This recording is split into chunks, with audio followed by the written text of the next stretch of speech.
All right, y'all, man. This about to be brief, but y'all know on this channel we talk about, optimal health. Okay, we talk about being healthy in all areas. Okay, we talk about becoming a higher expression of ourselves.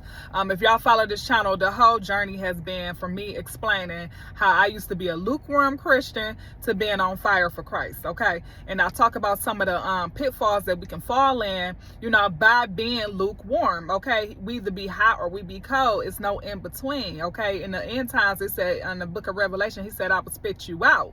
So, it's a lot of things that, comes with, us living this godly lifestyle. But what I want to talk to y'all about today is being spiritually healthy. All right. Spiritually healthy, meaning working on our hearts, y'all. This is so important. The enemy is after our hearts, y'all. He wants us to be bitter. He wants us to be sour. He wants us to blame everybody else. He wants us to hate one another. He wants us to start looking around and looking at what we don't got and what somebody else got. He wants us to just doubt God. He wants us to turn against God. He wants us to look at God and say, God, why me? This is what the enemy is trying to do to us. He wants our heart, y'all. We got to work on our heart. So I'm praying that y'all receive this message in a way that you're supposed to receive it, as far as becoming spiritually healthy. We're working on our heart and us loving one another, y'all. We need to love one another and come together more than ever nowadays, okay?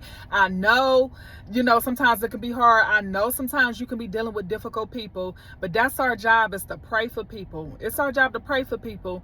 And, we can, it's okay to call out, certain things that need to be called out, okay? Don't get me wrong.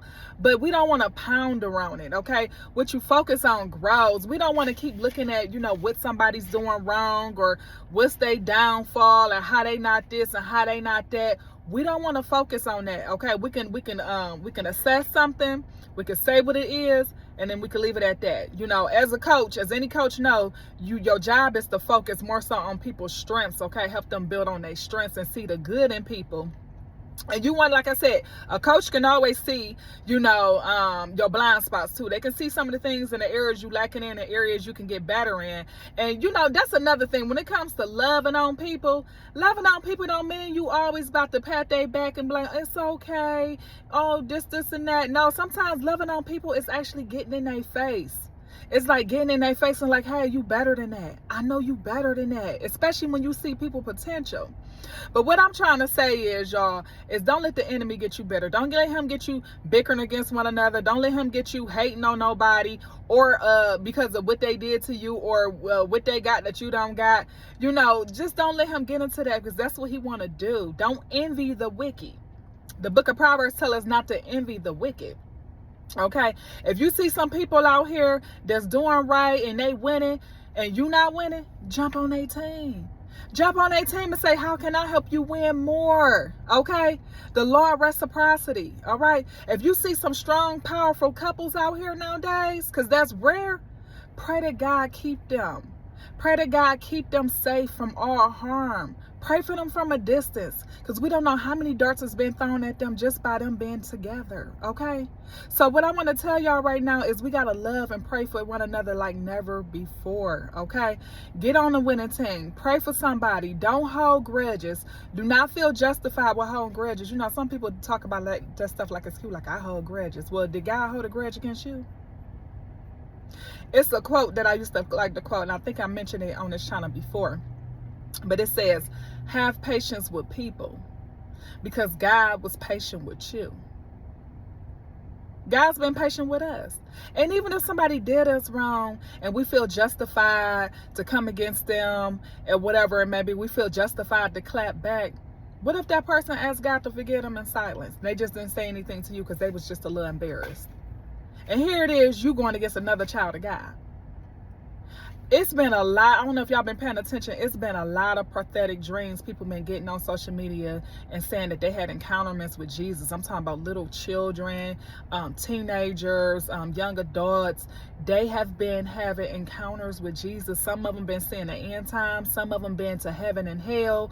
But I could tell some of these children are not lying. Well, the ones I've seen are not lying because of how the presence, like some of them couldn't even stop shaking. There was just like the presence. Some of them couldn't even stop praising. And if any of y'all have had any type of encounter with the Most High, Maybe not in that form that they had, but any type of encounterment that you have had with the Most High, you know that feeling of just that praise where you can't stop.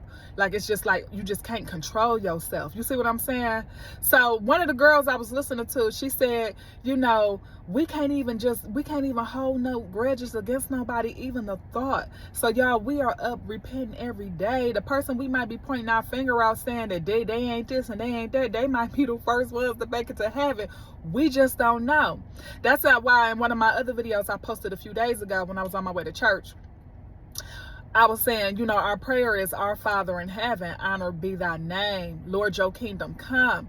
Lord, your will be done on earth as it is in heaven. Lord, give us this day our daily bread. Lord, forgive us of our trespasses as we forgive those who trespass against us.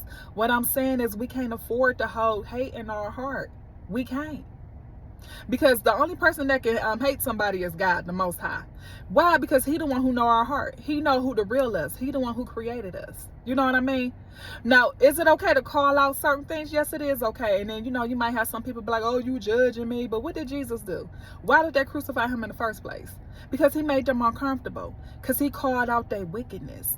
You know what I'm saying? Sometimes he said, you are children of your father. He told the Pharisees, you are children of your father. He told the Pharisees, if you were of me, you would know who I am.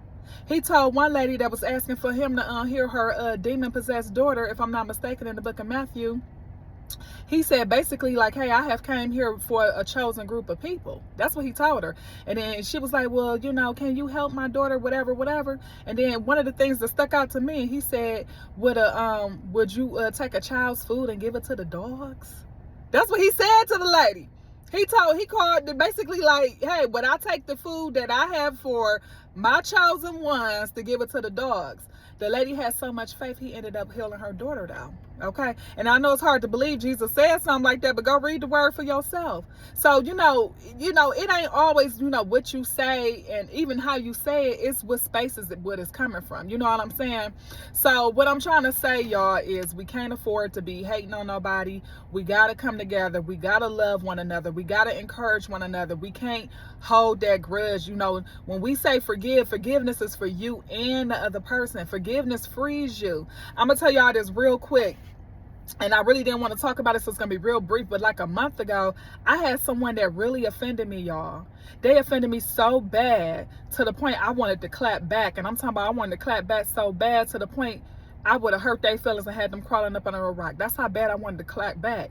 But the Lord, what I did was I started praying. I said, God, I said, take this out of me. I said, I don't like this feeling. Like I felt it marinating in my heart, y'all. I felt it going all through me, that bitterness, that anger. And I just kept praying. I think I prayed for like 3 days. Because I kept meditating on it. I'm like, God, get this out of my spirit. I knew this was something that the enemy was trying to do. He's trying to destroy something. I knew this was something the enemy was trying to do. So I kept praying about it. I started seeing videos pop up on my timeline saying, don't clap back. So I know that was God talking to me.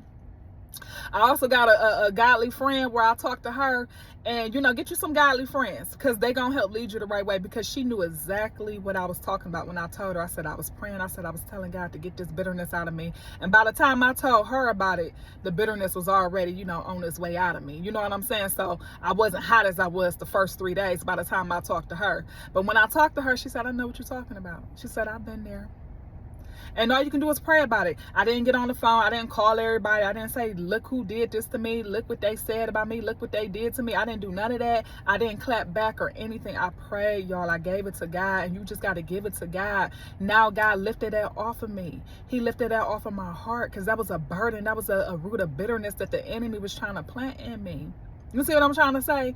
So that's what I'm going to share with y'all. So I got a few scriptures I'm going to share with y'all briefly here that y'all can look up, okay? But when we come to saying we want to be spiritually healthy, read John 13:34. That says love one another, okay? Ephesians 6:18 says to pray for one another.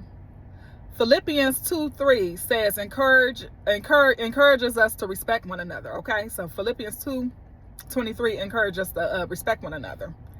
And 1 Thessalonians 5:11 says to comfort and edify one another.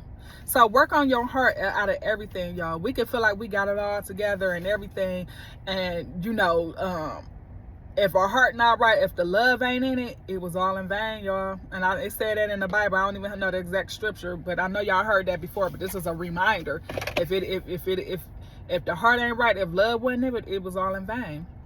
And, you know, I think it was one part in the Bible where it says, you know, people in the end times, you know, when Jesus come back, they'll be like, Lord, Lord, didn't I not heal the sick? Didn't I not do this, prophesize in your name? And he gonna say, he gonna look at them and say, I never knew you.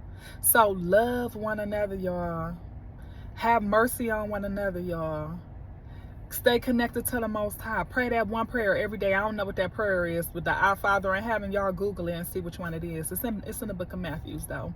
But I feel like that's the best way to help, you know, keep us in alignment, okay? So I hope this encouraged somebody. I don't even know how this was articulated, y'all, but it was on my heart real heavy all week, and then really today it was really pondering. But of course, y'all know I'm about to head to the gym. And in the meantime, y'all, I hope y'all are having a great and amazing day, y'all. And I will see y'all in the next video. Okay.